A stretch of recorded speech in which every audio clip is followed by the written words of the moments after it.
کائنات ابھی انسانوں سے خالی تھی اور آسمانوں میں صرف اللہ تبارک و تعالیٰ کی عظمت کی گونج تھی۔ اللہ تبارک و تعالیٰ نے فرشتوں کو نور سے پیدا فرمایا تھا۔ وہ نہ نافرمانی کرتے تھے اور نہ خواہشات رکھتے تھے، بلکہ ہر لمحہ اپنے رب کی عبادت میں مشغول رہتے۔ مگر اس عظیم کائنات میں ایک اور مخلوق بھی پیدا کی گئی، ایسی مخلوق جو فرشتوں سے مختلف تھی۔ اس مخلوق کا نام تھا جنات۔ قرآن مجید کے مطابق جنات کو آگ کے شعلے سے پیدا کیا گیا۔ اللہ تبارک و تعالیٰ فرماتا ہے، اور جن کو اس سے پہلے آگ کی لپٹ سے پیدا کیا۔ یہ مخلوق انسانوں کی طرح عقل اور اختیار رکھتی تھی۔ وہ نیکی بھی کر سکتی تھی اور برائی بھی۔ ان کے اندر خواہشات تھیں، غرور تھا، محبت تھی، نفرت اور طاقت بھی۔ ابتدا میں جنات زمین پر آباد کیے گئے۔ کچھ عرصے تک وہ اللہ تبارک و تعالیٰ کی عبادت کرتے رہے، مگر پھر ان کے اندر فساد پھیلنے لگا۔ طاقتور جن کمزوروں پر ظلم کرنے لگے، خون ریزی ہونے لگی اور زمین گناہوں سے بھر گئی۔ اللہ تبارک و تعالیٰ نے فرشتوں کے لشکر بھیجے تاکہ ان سرکش جنات کو سزا دی جائے۔ انہی جنات کے درمیان ایک ایسا وجود بھی تھا جو دوسروں سے مختلف تھا۔ وہ عبادت گزار تھا، بہت زیادہ سجدے کرتا تھا اور اللہ کی اطاعت میں مشہور تھا۔ اس کا نام عزازیل بتایا جاتا ہے۔ بعد میں یہی عزازیل ابلیس کہلایا۔ عزازیل عام جنات جیسا بالکل نہیں تھا۔ وہ انتہائی عبادت گزار ہونے کی وجہ سے فرشتوں کے درمیان رہنے لگا تھا۔ اس نے ہزاروں سال اللہ تبارک و تعالیٰ کی عبادت کی۔ بعض روایات میں آتا ہے کہ اس نے زمین کے ہر حصے میں سجدہ کیا۔ وہ علم میں بھی آگے تھا اور عبادت میں بھی، یہاں تک کہ فرشتے بھی اس کی عبادت کو حیرت سے دیکھتے تھے۔ مگر ایک ایسا راز تھا جو کسی کو معلوم نہیں تھا۔ عزازیل کے دل کے اندر ایک چھپی ہوئی آگ جل رہی تھی، اور وہ آگ تھی تکبر کی آگ۔ ظاہری عبادت انسان یا جن کو بلند ضرور کرتی ہے، مگر دل کے اندر اگر غرور پیدا ہو جائے تو وہی عبادت تباہی کا سبب بن جاتی ہے۔ عزازیل اپنے آپ کو دوسروں سے بہتر سمجھنے لگا تھا۔ اسے اپنی عبادت پر فخر تھا۔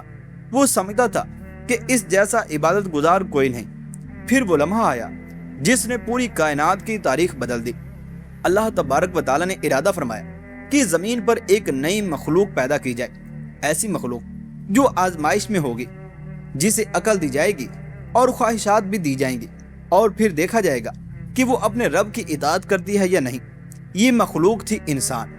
اللہ تبارک و تعالیٰ نے فرشتوں سے فرمایا، میں زمین میں ایک خلیفہ بنانے والا ہوں۔ فرشتوں نے عرض کیا، کیا تو ایسی مخلوق پیدا کرے گا جو زمین میں فساد کرے اور خون بہائے؟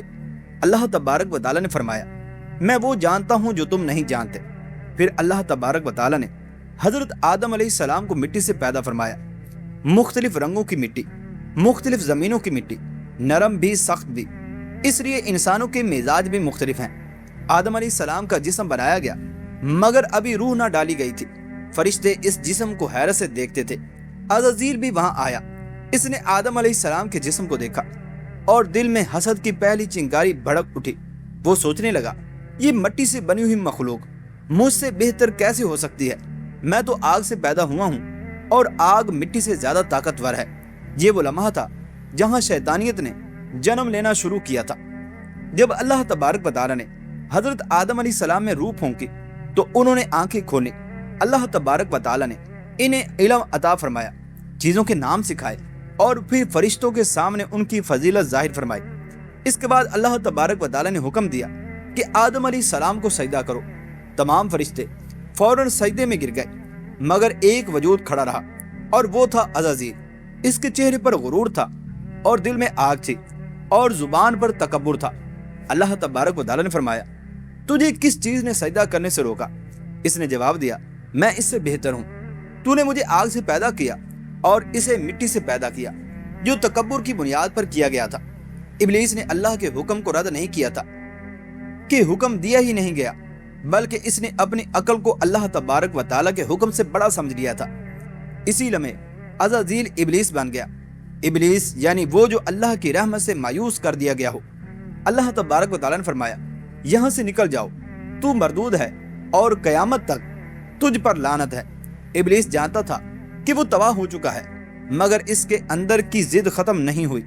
اس نے فوراً توبہ نہیں کی اور معافی نہیں مانگی، بلکہ اس نے انسان سے دشمنی کا اعلان کر دیا۔ اس نے کہا، اے میرے رب، مجھے قیامت تک مہلت دے۔ اللہ تبارک و تعالیٰ نے اسے مہلت دے دی۔